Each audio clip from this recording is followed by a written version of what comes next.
These are the worked examples for the UK Intermediate Mathematical Challenge, February 2002. It's a 1-hour paper. You can't use a calculator, so no calculators and no measuring instruments like a ruler, a protractor or a compass. You can't use those.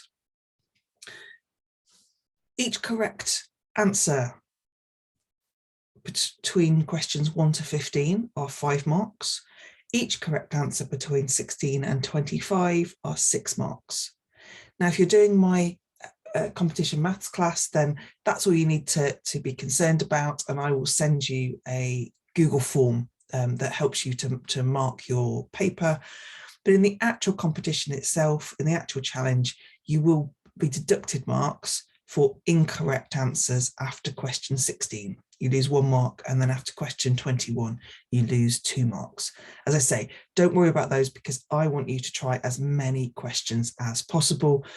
When it comes to challenge technique, then we'll talk about which questions to answer and which ones not to. Let's go to question 1.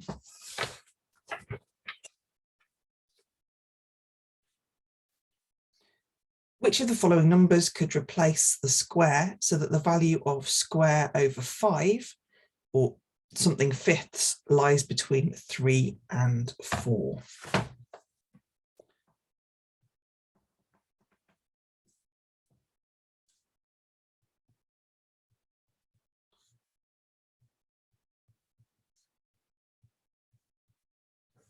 So we're looking at 3 and we're looking at 4. 3 is 15 fifths, 4 is 20 fifths.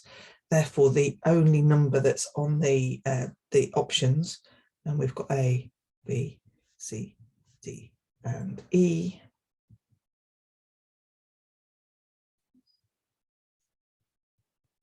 The only number that sits between these two is D, which is 19.